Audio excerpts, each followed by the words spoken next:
everybody, welcome back. So for today's video I actually decided to film this on the same day as I've just ended my vlog because I just thought, you know what, I've got my studio light out, it's not too late yet and I just want to film it so I know I've done it. So the title of the video is not clickbait at all, I just want to put that out there. It's completely what this video is about because, as you may or may not know, I have vlogged it and all my vlogs will be up by this point. But I went on holiday for a week with my mum and my grandma to Cornwall. We went to Ruan Minor, which wasn't too far from St Kevin, which is where we always used to stay. And we had a really nice time for the majority, but the first couple of days were not fantastic. And I just wanted to explain that because I briefly touched on it in my vlogs, and I have had some questions via Instagram mainly. What happened, if I don't mind explaining it, which of course I don't because I openly vlogged that week. So I completely expect questions on things that I might not have gone into too much depth on. And in Saturday's vlog, when I ended it, I explained a bit about what happened that night, which was the most traumatic night of that holiday. Put it this way, it was the first night that my mum and grandma nearly saw me have a panic attack because they've never seen me like that before. So I'm going to explain what happened, what went down, because it was very, and I didn't touch on it much on Saturday night because I was in a petrol station, well, by a petrol station, obviously I wouldn't have my phone on in a petrol station, and I wasn't feeling great and I just wanted to end my vlog so I know I'd done it so I could edit it and upload it, which didn't work out anyway, but you know, that's just pointless. That's like not needed to be mentioned in this video, to be honest. But yeah, so I'm going to start with Saturday. So Saturday is the day we headed off. We left at about 8:10 in the morning, which was a lot later than we normally do, but never mind, regardless. We left and getting there was a bit of an issue because obviously we never stayed in Ruan Minor before and the directions my mum had printed off from the computer were useless. They were honestly so bad, which she did not know at the time, but thankfully I have the map app on my phone, iPhone 6s. So I used that, we got there, not a problem. Getting there wasn't an issue really. We had to stop and took a few missed turns, but that wasn't so bad. So we got to the property was really nice. I did a house tour in that first vlog. It was a really nice property.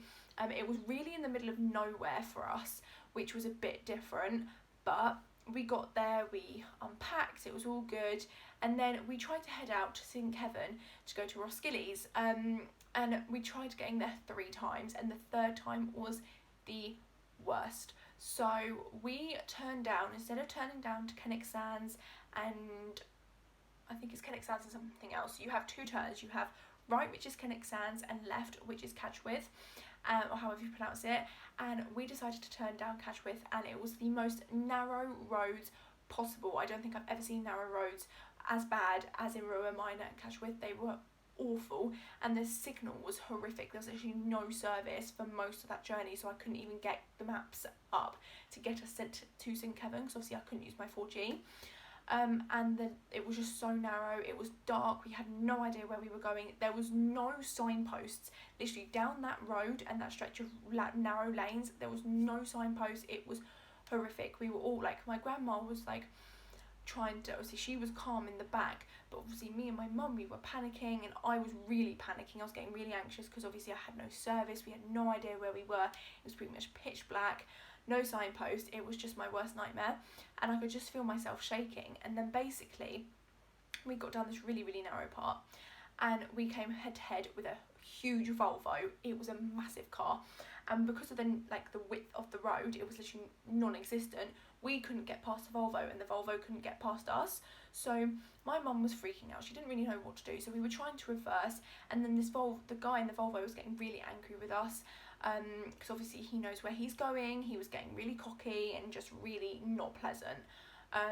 And then my mum was stressing because the Kia car we had hired had reverse sensors, and it was like beeping at her every time she went near something, which is good so we didn't crash, but you know.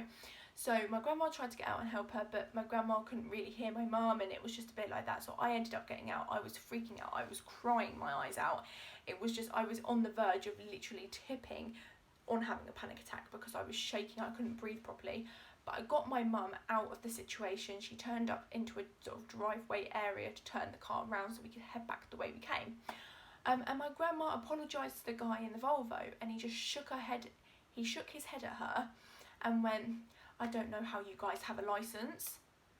and my grandma just turned round to him and he drove off before she even had a chance to fully process what he said. And that is something I can never get. Arrogance, ignorance, and just plain rudeness. I just couldn't understand why he felt he had the right to say something like that. But clearly, you know, he felt it was in his power because he had a massive car. So yeah, and obviously I was in a state anyway, and I know some people might go, you just need to keep breathing, like breathe in, breathe out. But when I get to that point where I'm literally this close to having a panic attack, nothing can really get me out of it. So I got back in the car, my grandma got back in the car, and we started driving back the way we came. And then we found our way to Helston, and we found our way to the Sainsbury's, which is where we went to go the petrol, fill up, and then I had service, thank God, so then we could get back to the property. But then we gave up on Roskilly's, we gave up on St Kevin, we just completely gave up on travelling at all till Sunday. But I honestly feel like that was the worst day we had, well, worst night we had. From there it got, like, from Monday onwards it was fantastic, it was a breeze, it went by really quickly.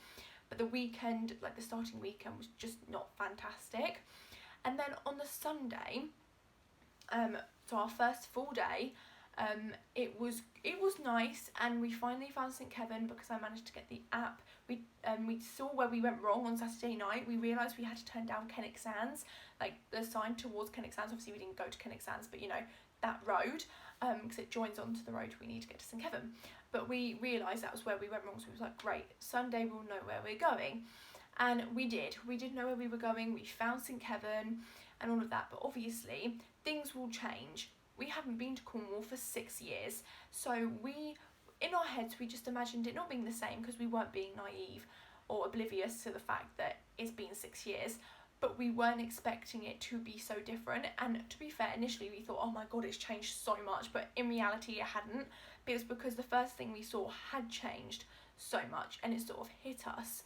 Because obviously my granddad wasn't there, and that was big enough change for us, let alone seeing the setting of the initial room in like the ice cream parlour bit to be changed. So when we last went, and for the years before that, the ice cream and like the counters and stuff were in one long line against the back wall, and this time one ice cream, say this finger is an ice cream, the ice cream sort of selections, and then it goes sort of down this way, sort of like a sofa, L sofa shape.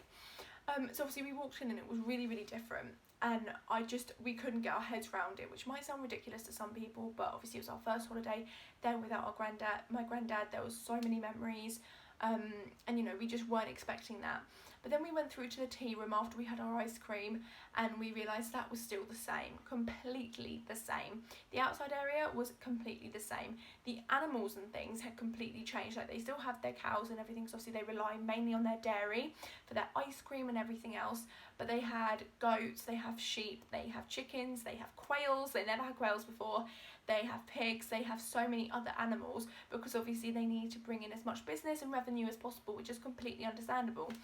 And we just went into complete shock mode. And when we left Roskilly's, because I just had to get out of there because it was lovely, the ice cream was amazing, but I just had to get out of there and we wanted to leave. And I remember I went up to like near one of the fields, like the land area with some sheep on, and I just started crying my eyes out because I just felt this was so different, even though it wasn't. And when we went back on Monday, we realised it was literally hardly any different at all, and we went there every day since. So yeah, it was just those 2 initial days, a bit difficult and quite emotional, because obviously we knew the first couple of days were going to be hard. But then on Monday we had a really lovely day. We went to Prey Sands. It was the sunniest day we had. It was the warmest day we had too. And we had a lovely long walk. We scattered some with my granddad, and then we just went to Roskilly's and we had some food. And my mum and grandma had the biggest sandwiches I've ever seen in my life. They were like paving slabs. The bread was so thick, but it was really, really good. They enjoyed that. And I had, what did I have? I can't remember what I had. I had garlic bread, I think, actually. Their garlic bread was really good and really filling. It was like a meal on its own. And then Tuesday and Wednesday we didn't have much planned. I think we went to Prey Sands again, and we just did some exploring and having a look around the local area. We found the harbour near like where we were staying in Ruin Minor. And then the neighbours and everyone was so lovely. It was really welcoming and everyone talked to us and it was really, really nice. So for that aspect it was lovely, but we will not be staying in Ruin Minor again, mainly because it's deserted in the middle of nowhere, and also the lanes and the roads are so narrow. Now Cornwall do have narrow roads because it's Cornwall, but not like St Kevin is nowhere near as bad as that. And that's fair enough because locals are used to it, but we're not used to it and it stresses us out. And obviously Mum is the only driver now. She's our sole driver. She's our sole way of getting from A to B. So it's trying to make it as easy for her as possible as well. And Thursday, because Wednesday and Tuesday was sort of the same sort of thing, but Thursday we had a slow start today. Most of the thing about the holiday that we loved was the fact we weren't rushing to go anywhere. We just enjoyed ourselves and we just took our time and there was no rush at all. We woke up fairly early, to be honest, each day, but we just chilled, had a really nice breakfast and everything like that. So yeah, and then Thursday we went to St Kevin. We just had a little look around the square again, had a look at the old properties we stayed in because they're still there. The cottage had been completely renovated and we saw the massive difference from the outside, let alone what it looks like on the inside. And then we saw the bungalow as well, which is literally 2 seconds away from the cottage. And then obviously we took quite a few walks during this holiday to Roskilly's, because when we used to stay in St Kevin, either the cottage or the bungalow, we used to always walk to Roskilly's. Obviously when we were in Ruin Minor, we had to drive, and the St Kevin Square car park is the only car park they have and it's tiny, so if we couldn't get a car parking space we had to drive there, and that was once again quite a narrow drive. But yeah, it was really lovely. And then we had dinner at Roskilly's. I had pizza, which I couldn't finish because it was so thick, but it was so good, and some chips. My mum and grandma both had burgers, and we had ice cream, and it was really lovely. It was actually felt quite emotional because we did leave on the Friday to try and avoid the traffic and stuff, and try and like have the weekend to get over it and sort of like get ready for work in the next week. But it was really lovely because the people at Roskilly's, like the staff, were so lovely. There was one in particular that we absolutely loved her. She was so friendly, she was so welcoming and so warm, and it really made our time at Roskilly's even better, and I did recognise her. A lot of the staff were familiar and were the same as when we last went, which does say something, really shows that we were being a bit OTT when we felt like everything had changed, which we realised on Monday. But yeah, overall the holiday was really lovely, but the first 2 days were a bit difficult and had their blips, and it really made me realise I want to not combat it completely. Like, I would love to live a life without anxiety, do not get me wrong, and I'm sure I will at some point. I hope to think I will, but at the moment it's part of me and I've just got to work with it and try and minimise it as much as possible, which is what I am going to be doing, because I don't like getting in that state. And my mum and my grandma were shocked because obviously they know I suffer with anxiety, they know I've had panic attacks, but up until that point I haven't actually had a panic attack in quite a long time, and the fact that I was that close and they'd never seen me like that, it really upset me that they saw that. Not because I'm ashamed of it at all, because it's part of who I am, but I just felt like I should have stayed calm. But as many people with anxiety will know, you know what you should be like, but it's very, very hard to be like it when you're in that situation, when you feel like, in my case, the car windows were going like this on me. I felt like I couldn't breathe. But yeah, so that is like the truth about my holiday, explaining in a bit more depth. I hope it sort of clarifies a few things. But yeah, I hope you took some info from this, and don't forget to keep your eyes peeled for future videos. I hope you enjoyed my holiday vlogs, because I did love vlogging it, because I can look back on it and it was a really good holiday, and it was lovely spending time with my mum and my grandma. So yeah, don't forget to smash a big thumbs up, subscribe if you have not already, click that alarm bell, and I'll see you in my next vlog or video, whichever one you watch first. Bye.